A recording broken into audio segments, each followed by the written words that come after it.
సాధన ఉద్యమంలో కీలకమైన మలుపు తిప్పిన రోజును దీక్షా దివాస్ గా జరుపుకుంటున్నట్టు బీఆర్ఎస్ మండల పార్టీ అధ్యక్షుడు తాటికొండ సీతయ్య అన్నారు. శుక్రవారం దీక్షా దివాస్ సందర్భంగా బీఆర్ఎస్ పార్టీ మండల ఆధ్వర్యంలో తుంగతుర్తి నియోజకవర్గ కేంద్రంలోని తెలంగాణ తల్లి చౌరస్తా వద్ద తెలంగాణ తల్లి విగ్రహానికి పూలమాలలు వేసి నివాళులు అర్పించిన అనంతరం కేసీఆర్ చిత్రపటానికి పాలాభిషేకం చేశారు.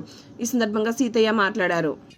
ఆమరణ నిరాహార దీక్షకు ప్రకటించి తన ప్రాణాన్ని కూడా లెక్క చేయకుండా ఆమరణ నిరాహార దీక్ష చేసినటువంటి ఈరోజు దీక్షా దివస్.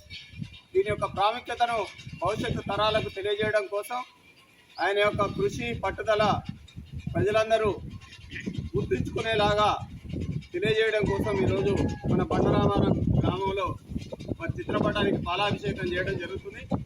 వారి యొక్క నాయకత్వంలో భవిష్యత్తులో ఈ రాష్ట్రంలో మళ్ళీ అధికారం రావడం కోసం మనందరం కూడా కృషి చేద్దామని తెలియజేస్తూ జై తెలంగాణ.